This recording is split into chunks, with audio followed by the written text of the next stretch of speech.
La palabra filosofía está compuesta de dos, es una yuxtapuesta. La primera palabra es philos o phileo en el griego, que significa amar. Y la segunda palabra es sofía, que significa sabiduría. Si usted se llama Sofía, usted es la hermana sabiduría. Entonces, esta es filosofía, amar la sabiduría. Entonces, un filósofo es una persona que ama las palabras sabias. Esa es la definición del diccionario, ¿sí? Pero por otro lado, y sin embargo, la Biblia nos asegura que el hombre no puede descubrir la verdad de Dios ni conocer a Dios mediante las filosofías. La Biblia lo dice claramente.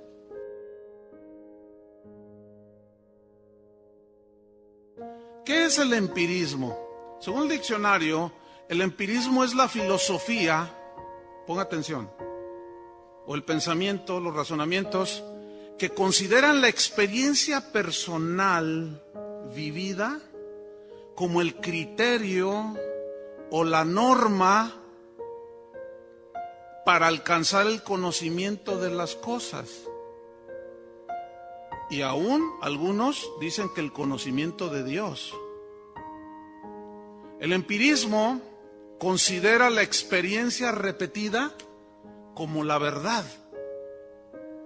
Y cuando hablamos pues de las pruebas científicas, pues ellos tratan de comprobar todo a través de las pruebas científicas del laboratorio, ¿verdad? Pero es imposible que en el laboratorio se pueda producir vida. Y es imposible que por medio de pruebas empíricas se diga, este es Dios, ¿no? El empirismo, por otro lado, niega las verdades absolutas. De eso hablamos ayer. Jesús es Dios en sentido absoluto. Él es el camino, la verdad y la vida. Y esos son absolutos de Dios. No dice un camino, no dice una verdad, no dice es la verdad. Pero el empirismo niega las verdades absolutas. Por otro lado, también el empirismo reconoce que toda verdad que a mí me parezca o a ti te parezca de las cosas que nos rodean, deben ser puestas a prueba. Y si tú las vuelves a experimentar, entonces yo agarro mi verdad, ¿sí? Tú agarras tu verdad, eso también es un subjetivismo, ¿sí? Pero la verdad que yo tengo y la experiencia que yo tengo puede ser modificada y corregida según la experiencia vivida, ¿sí? Déjenme ponerles un ejemplo de empirismo religioso. ¿Se acuerdan que cuando Israel, que se ha metido inclusive al cristianismo, ¿se acuerdan que cuando Moisés iban en el desierto, Dios le dijo que sacrificara un cordero de la Pascua, se llamó, ¿se acuerdan? Y que esa sangre debía de ser untada en las ventanas y en las puertas de las casas de los israelitas. Eso fue corrigiendo antes de que salieran ellos, para que cuando pasara el ángel, las vidas de los primogénitos y las vidas de todos ellos no les pasara nada, ¿sí? Ahora bien, según la Biblia, el cordero de la Pascua tipifica a quién. ¿Es un tipo de quién? ¿Un símbolo de quién? De Cristo. ¿Estamos? Cristo es el Cordero de Dios que quita el pecado del mundo. Bien. Entonces, pero Cristo todavía no estaba revelado ahí. Ahora, viene Cristo, su sacrificio en la cruz y el Cordero que quita el pecado del mundo. Ahora bien, ¿ha oído usted a predicadores o a cristianos que dicen, mira, cuando yo salgo de mi casa, yo rocío mi casa con la sangre de Cristo? Entonces le impongo las manos a mi auto y lo cubro con la sangre de Cristo. ¿Saben qué es eso? Eso no es bíblico, hermanos. Yo sé que esto no les va a gustar a algunos, Pero todavía todavía no termino. Sí, porque esto es una costumbre muy metida en el cristianismo de hoy. ¿Sabe que? Y dice, no, ¿cómo no? Si es bíblico, está ahí en el Éxodo. Pero escúcheme bien, hermano, ese era un símbolo de salvación. Estaba hablando de la salvación de los que serían rociados con la sangre de Cristo.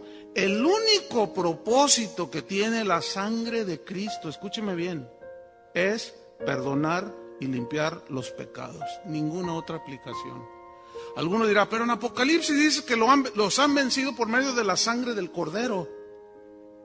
Pero allí la sangre del Cordero, si lee todo el contexto, se refiere al sacrificio de Cristo que derramó su sangre. Bueno, eso es alguno dirá, no, bueno, pues es que a mí me funciona.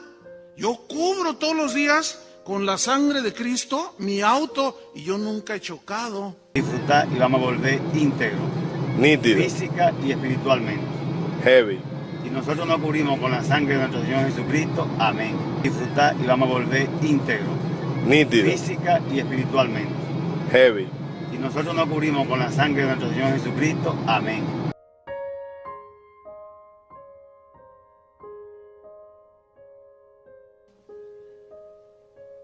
Entonces, está diciendo que como ha tenido esa experiencia, es verdad. Yo nunca he rociado con la sangre de Cristo mi auto. Nunca he chocado. ¿Y allí qué? No sé si me estoy explicando. Pero bueno, no me vean tan feo, ¿eh? No me vean tan feo. Yo voy a seguir hablando y bueno, ustedes sigan escuchando. Pero ahí le va otro ejemplo. No sé si ustedes lo han visto, pero hay predicadores que están predicando y de pronto están con el vaso, con la botella de agua o el vaso y se lo lanzan. ¿Cuál es la diferencia del agua bendita que rocía un sacerdote a agua que rocía un pastor? ¿Cuál es la diferencia? Con los de pare de sufrir, el vasito de agua. ¿Cuál es la diferencia? Le están atribuyendo al agua poderes, hermano, por favor. Fogo, poder. Depois que recebeu água, poder, mais poder, mais. Vocês vão ver a vida dessas pessoas mudando. O que você está sentindo, filha? O que você está sentindo? Queimando. Tá o quê? Queimando? Queimando. Mais fogo. A senhora quase foi arrebatada ali. O que a senhora está sentindo? Um fogo, apóstolo Silvio. Um poder, algo assim, ó, eu consigo pegar. É algo que eu consigo pegar. A senhora veio de Passo Fundo. Isso, vim buscar. Isso que Deus falou para a senhora ali através da água da manhã, é verdade? É verdade. Mais, avança.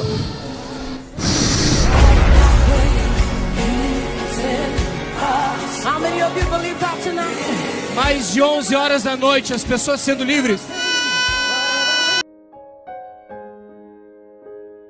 ¿Cuál es la diferencia? Le están atribuyendo al agua poderes, hermano, por favor. Pero sí funciona. Esa es mi experiencia. Tú eres un empirista. Pero por medio de experiencias no se puede comprobar que sea de Dios. La única comprobación que algo es de Dios es si está escrito en la Biblia o no. Y si hay algún versículo allí que aparenta decir o que creemos que dice, hay que estudiarlo bien. ¿Cuándo vieron a Pedro, a Juan, a todos aventando agua a los oyentes? ¿Cuándo? Y todo eso se ha metido a la iglesia. Que él les predicaba el evangelio por los judíos decían, no, ese no es el Mesías. Y esa discusión se ponía a veces fuerte.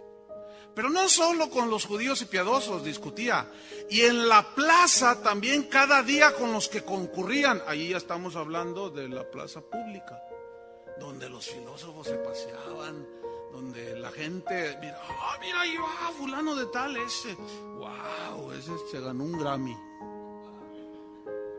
Ese se ganó un Oscar, ese se ganó un premio de la literatura, un premio Nobel de la literatura, y veían desfilar a todos los grandes hombres pensantes. de ese tiempo, ahí en las plazas. ¿Y qué hacía Pablo en las plazas? Discutía. ¿Con quiénes? Ahí les va, versículo 18. Y algunos filósofos de los epicúreos, ¿quiénes son esos? Bueno, efectivamente en el siglo III antes de Cristo había un filósofo llamado Epicuro o Epicuro. Y este hombre, así sintetizando, su filosofía básicamente consistía en la búsqueda del placer como fin supremo de la vida. Hoy hay un montón de epicúreos y metidos en las iglesias. Hoy hasta está de moda irse en un transatlántico, el Titanic, con los mejores predicadores y los mejores cantantes del mundillo cristiano, que te van a decir cómo llegar al éxito y cómo prosperar. Y algunos cuentachistes. Y otros que te van a cantar tus canciones favoritas. Pero te van a despelucar con $3,000. Increíble. Una vez me invitaron uno de esos, le dije, no hombre, no, ¿qué va a hacer? Y un pastor, y él se fue. Y cuando lo vi, posteriormente le pregunté, oye, ¿cómo te fue allá con los epicúreos aquellos? Me dice, no, Choy, me dice, ni te cuento, me da vergüenza, me dice. ¿Qué pasó? Dice, mira, no, es que hay barra libre. Eran como 2,000 hermanos que iban y un montón se emborracharon. Fíjate nada más. Qué grueso. Pregúntame si les predicaron pregúntame qué les predicaron. ¿Qué crees que les predicaron? ¿Tú crees que les predicaron el evangelio? Yo les dije, ¿y qué les predicaron todos esos motivadores que iban ahí? No, hombre, puras tonterías. Esos son los epicúreos. Nada más buscando el placer supremo de la vida. Los epicúreos, según esta filosofía y su estilo de vida de ellos, eran materialistas, para variar. Ellos negaban la supervivencia del alma después de que el ser humano moría. Ellos decían que el alma humana estaba constituida por átomos, no sé dónde sacarlos, pero eso decían ellos. Que al morir la persona cesaba, o sea, se desintegraba el alma y ya no existía más.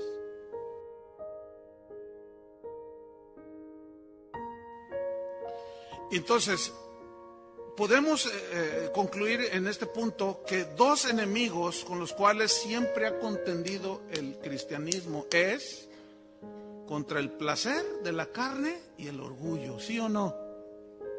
Qué interesante que Pablo llega a Atenas, empieza a predicar y se le aparecen los epicúreos y los estoicos. Bueno, sigamos. Ahí está él discutiendo con estos filósofos. Y unos decían, ¿me está siguiendo? Versículo 18. ¿Está aquí en la pantalla? Ah, no. Ok. Dice, ¿qué querrá decir este palabrero? Pero en el griego significa algo así como, ¿qué está diciendo este charlatán? Y otros decían, parece que es predicador de nuevos dioses, porque les predicaba un curso de superación personal. Les predicaba métodos de mercadotecnia. ¿Qué les predicaba? Díganlo fuerte. No, pues qué extraño, pues eso es bien extraño el día de hoy. Es muy extraño oír el evangelio de Jesús. Es bien extraño, hoy es puro cómo llegar al éxito, cómo ser exitoso, cómo prosperar. Eso no es el evangelio de Jesús. Son puras filosofías de hombres corruptos de entendimiento, privados de la verdad. Eso ya lo vimos ayer. Les predicaba el evangelio de Jesús y de la resurrección. ¿Resurrección? Entonces los estoicos decían, no, los epicúreos decían, no, pues si al morir pues, todo se acaba, entonces ¿cómo resurrección? Fíjate el 19. Y tomándole, A ver, ven para acá, Pablo. Lo llevaron al Areópago. ¿Qué era el Areópago? Donde disertaban los grandes filósofos. Y dijeron, a ver, este nos está diciendo cositas. Que bueno, vamos a oírlo, vamos a oírlo. Y lo llevaron al Areópago diciendo, ¿podremos saber qué es esta nueva enseñanza de que hablas? Y versículo 20 dice, pues traes a nuestros oídos cosas extrañas. Queremos pues saber qué quiere decir esto. Versículo 21. Y Pablo les dijo, ¿quieren escucharme? Y ellos dijeron, sí. Entonces paguen $20 la entrada.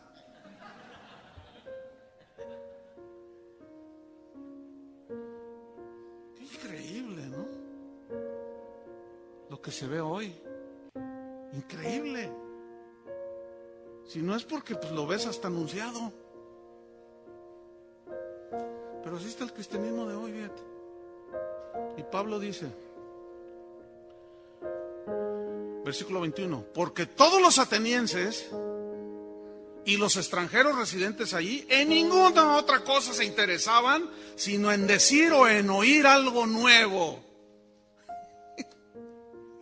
Versículo 22, entonces Pablo, puesto en pie en medio del Areópago, dijo, varones atenienses, en todo observo que sois muy religiosos. Esa palabra religiosos en el griego significa supersticiosos. Fíjese que un religioso, que aunque vaya a la iglesia, pero no conoce a Cristo, se hace supersticioso. Por ejemplo, dice, ay, me duele la cabeza. No digas eso, no confieses negativo. Ay, por favor. Eso es pura superstición. Hace poco se enfermó un pastor allá en México, de esos que predican que el cristiano no se enferma, que todo es a todo dar. Entonces se enfermó y en su iglesia dijeron, anda de gira predicando. Pero yo me enteré de primera mano que está en un hospital. Entonces otros hermanos se dieron cuenta y dijeron, está enfermo el pastor. Y uno de miembro de su iglesia, de él, dijo, él no tiene nada. Dice, ¿cómo no? Se está muriendo en el hospital. Yo declaro que no tiene nada. Y por favor, no digas que él está enfermo. Él no tiene nada. Dice, pues mira, se está muriendo tu pastor, hermano. Y tú dices que no tiene nada. ¿De dónde sacan eso? Puras supersticiones, puro religiosismo. ¿Los ha oído? Pablo dice, ¿quién enferma y yo no enfermo? Pero los atenienses de hoy dicen que el cristiano no se enferma. Y Pablo dijo, a Epafras lo dejé, no era Epafras. ¿Cómo se llama ese cristiano? Siempre se me olvida el nombre. Dice, lo dejé enfermo. A Timoteo le dijo, mira, tú cada rato te enfermas del estómago. ¿Qué pasó? ¿No tenía fe Pablo? No, lo que pasa es que estamos en un cuerpo que se deteriora y que se enferma. Pero ¿qué dicen los cristianoides de hoy? Los atenienses de hoy. Bueno, seguimos leyendo. No me vea feo. Yo no quiero ofender a nadie. Lo que le ofende es la palabra de Dios. Entonces Pablo dice, en todo veo que son muy supersticiosos. O sea, son muy inteligentes por acá, pero por allá que el pañuelito, el aceitito y no sé qué.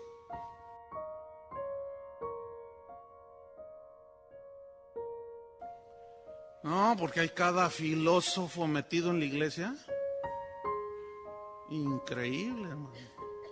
Aquí yo soy el ungido de Jehová y nadie me puede cuestionar lo que yo hago. Aquí se hace lo que yo digo. Oye, espérame. ¿Qué Jesús no es el dueño de la iglesia? ¿Qué Jesús no es cabeza de la iglesia? ¿Qué Jesús no es el cerebro de la iglesia? La respuesta ortodoxa es sí. Entonces tú como ungido dices que aquí se hace lo que te da tu gana. Yo como pastor no puedo decir que yo hago con mi iglesia lo que me da mi gana. Yo hago lo que la cabeza dice, no lo que me da mi gana. Cuando oigas a alguien así, tócale una trompetilla. Y si tienen 1 kilo de jitomates, bajen los jitomatazos. Pero de esos están yendo los púlpitos el día de hoy, de ese tipo, de esos tipos. Por supuesto que esto es simbólico, Lo del jitomatazo, no vayan a... No, de por sí. Van a decir, no, el Chuy Olivares nos dijo y aquí traigo mis kilos de jitomate.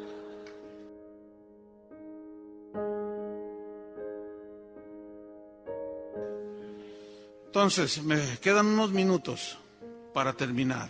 Fíjense bien.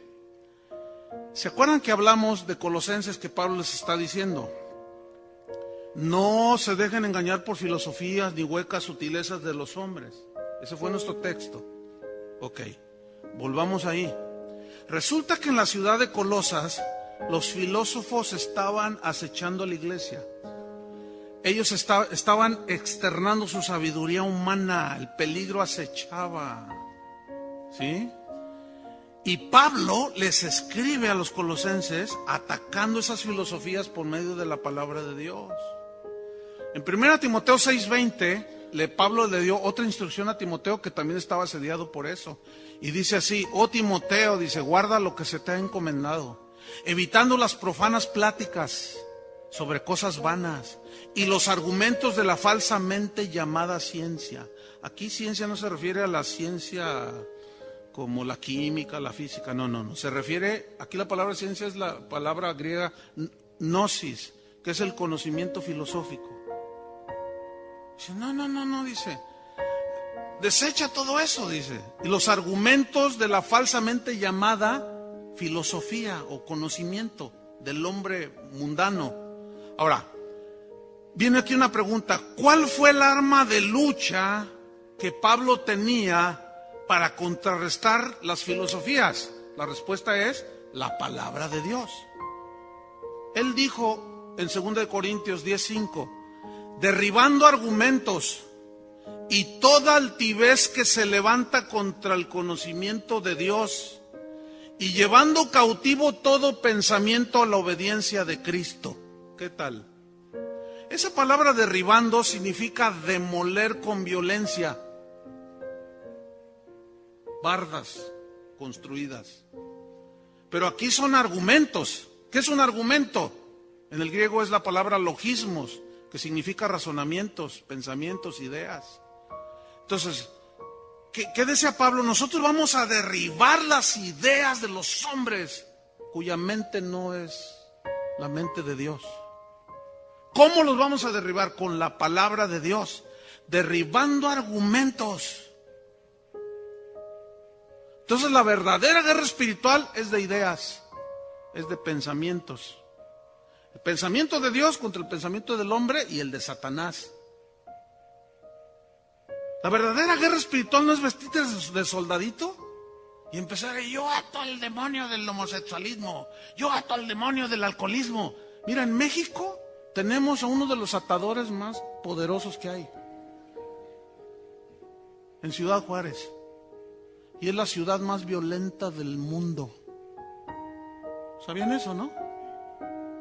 Y yo me acuerdo hace 20 años que empezaron a atar al demonio del narcotráfico. ¿Qué pasó ahí? ¿Se les soltó más? Porque así no se hace la guerra, hermanos. La guerra se hace predicando el evangelio. Los narcos no se van a convertir atándolos, eso no es bíblico. Los narcos y cualquier persona se va a convertir predicándoles por la locura de la predicación.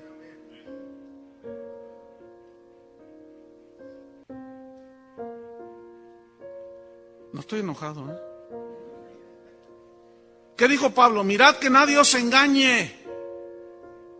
Aquí la palabra engañar significa que los lleven como botín, que los capturen como presa, llevarlos cautivos, que nadie los tome como presa, que nadie los lleve cautivos.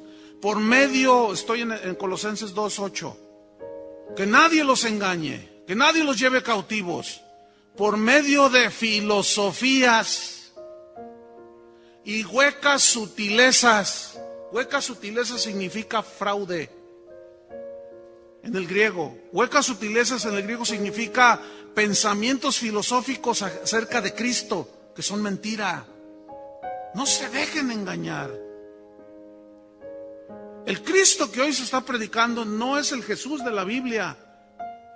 A los corintios les dijo Pablo regañándolos, vienen otros predicando otro Jesús y ustedes lo aceptan. Vienen otros predicando otro evangelio y ustedes lo reciben. ¿Cómo se presenta Jesús a hoy? El día de hoy.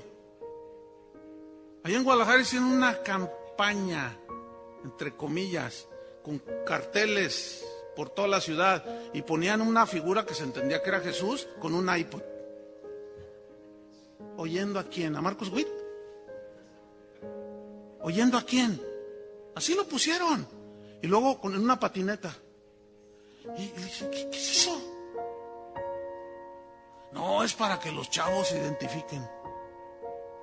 O sea, los que usan patineta y los que traen iPods. ¿Sí? ¿Qué manera tan burda de presentar a Jesús? Escuchen bien, hermanos. Jesús no es ningún payaso, por el amor de Dios. Es el Hijo de Dios, que murió en la cruz, que lo golpearon, lo bofetearon. Y en el hebreo significa que le golpearon sus partes nobles, ¿usted me entiende? Todo eso sufrió para que nosotros hagamos un circo de 3 pistas en la iglesia. No, la iglesia está hundida ahorita, hermanos. Pero es la iglesia falsa. No se está predicando el evangelio, hermanos. Se está predicando otro Jesús, como si fuera un artículo. Ayer lo expliqué eso. Dios, pruebe a Dios, funciona, como si Él fuera una licuadora. Y si no te funciona, pues lo desechas en 30 días y que te devuelvan lo que pagaste. Ese no es el Cristo de la Biblia, hermano. El Cristo de la Biblia es, ¿quieres seguirme? Toma tu cruz cada día y sígueme. Y llega un joven, maestro, ¿qué debo hacer para heredar vida eterna? Los mandamientos, ¿te sabes? Sí, no adulterarás, no matarás. Bueno, haz eso y vivirás. Todo eso lo he hecho de mi juventud. Ah, sí, te falta una cosa. Vende todo lo que tienes y dáselo a los pobres. Y ven y sígueme. Ah, no. Y se fue. Pregunta, ¿hizo algún intento Jesús de detenerlo? ¿Por qué? ¿Por qué nosotros sí lo hacemos? Hasta compramos en las iglesias camionetas para ir por los hermanos a recogerlos. Por el amor de Dios. Ya dejen esas prácticas que han dañado el evangelio. Y todo eso lo exportaron de aquí de los Estados Unidos a México. Y cuando alguno de aquí se va para México, regresa a su patria, a mí me han hablado, pastor, ¿por qué no vienen a recogerme? Ya estás grandecito, cuate. Tómate el tren, tómate un camión, paga un taxi y vente. Aquí no se estila ir por ti a tu casa para que vengas a la iglesia, porque el día que no vamos por ti, no vienes. Ya hasta barba tienes y bigote. Hemos hecho mucho daño, hermanos, a la verdadera fe de que los cristianos deben de tener. Ya van a vender sus camionetas. Ya véndanlas, dejen que la gente se responsabilice. Por el amor de Dios, háganlos crecer ya. ¿Cómo que tienen que ir por ti a tu casa, bigotón? No, sin agraviar aquí. Es que a mí no me crece, soy lampiño.